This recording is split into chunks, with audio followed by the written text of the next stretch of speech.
Hello Edinburgh class, I hope you're all well. Today I'm going to share with you our book of the week called Mr Betts and Mr Potts, written by Rod Hull and illustrated by Joe Davies.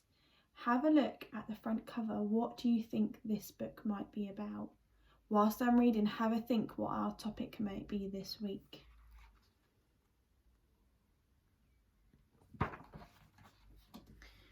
Mr Betts and Mr Potts. Mr Betts, who had lots of pets, went into a panic one day to the vet's.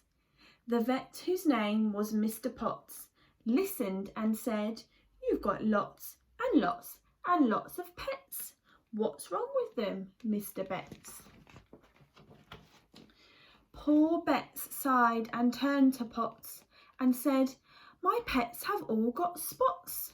A spotty fish, a spotty cat, a spotty snake, a spotty rat, a spotty rabbit, a spotty frog, a spotty canary, a spotty dog." "Dear, dear, dear," cried Mr Potts, and searched through his book till he came to spots. "Now, strawberries suffer from botrytis. It seems your pets have spottyitis." "Spottyitis? Is it bad?" Poor Mr Betts was feeling sad. "Nothing bad that I can't cure."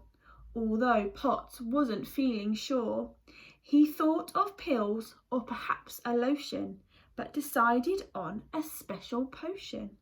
He made it up behind a screen and returned with a medicine that was bright green. "Give them this 3 times a day. That should take the spots away." So Mr Betts, feeling quite assured, was convinced his pets would soon be cured.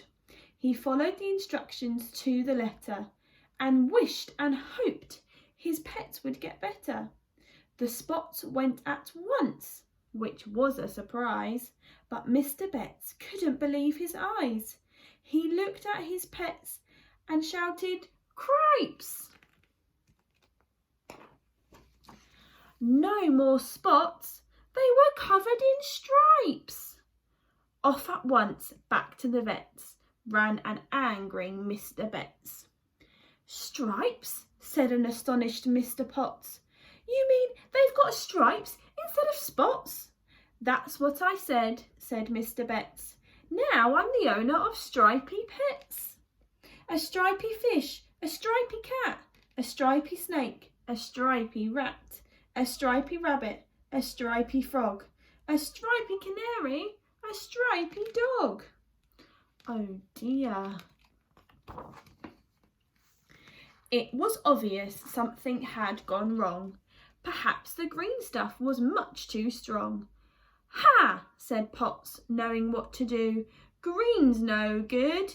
Give them this. It's blue." With the blue stuff he'd got, Betts went away. But you'll never guess what. He was back the next day. Oh dear, what's happened to the pets now? "Good morning," said Potts. "Did that do the trick? Tell me your pets are no longer sick." "Well," began Potts as he faced Mr Potts, "the green stuff you gave me got rid of the spots, but as you know, they got stripes instead. So I gave them the blue stuff, just like you said. The stripes went away, but it's worse than I feared. Now each of my pets has grown a beard.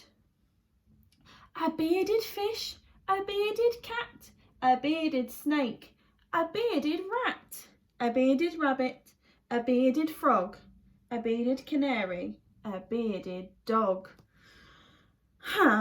"That's easy to cure, my good fellow.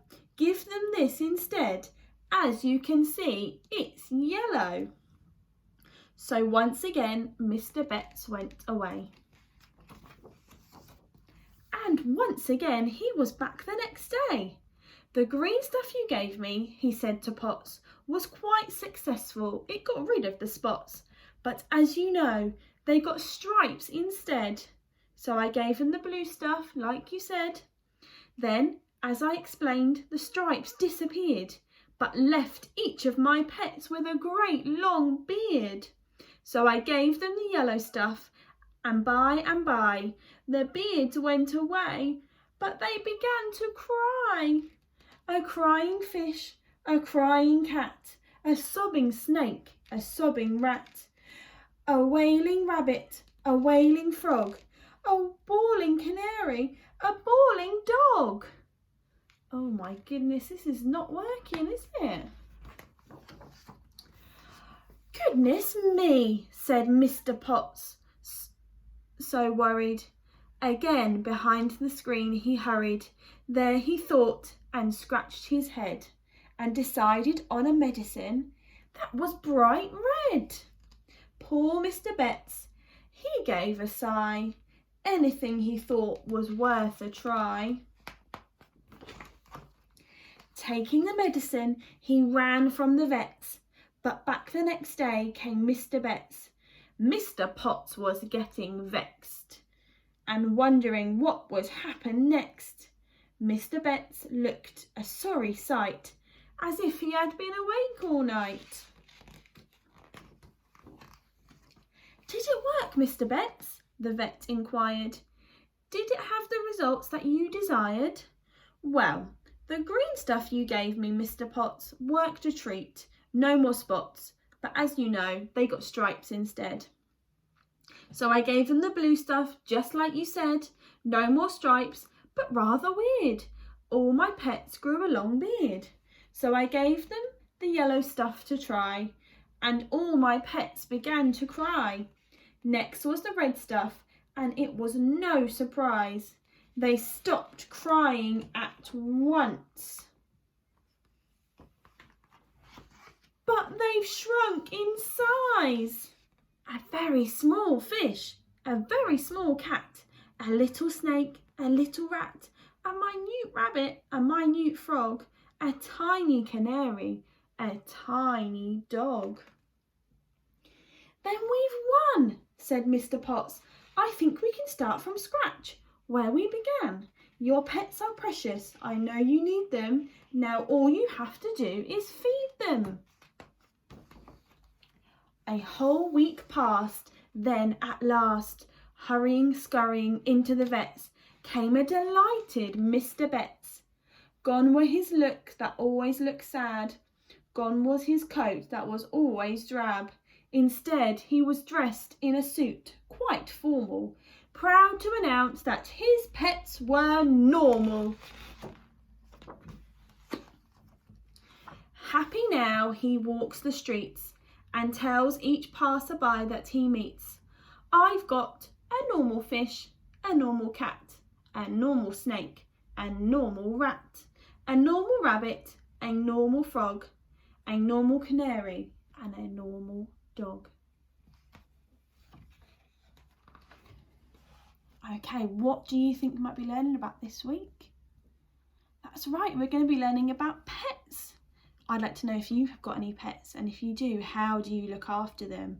Perhaps you could create your own funny pet creation, just like Mr. Betts and Mr. Potts did, or maybe make your own pet medicine. I'm so excited to see all of your learning on Tapestry. Take care, bye.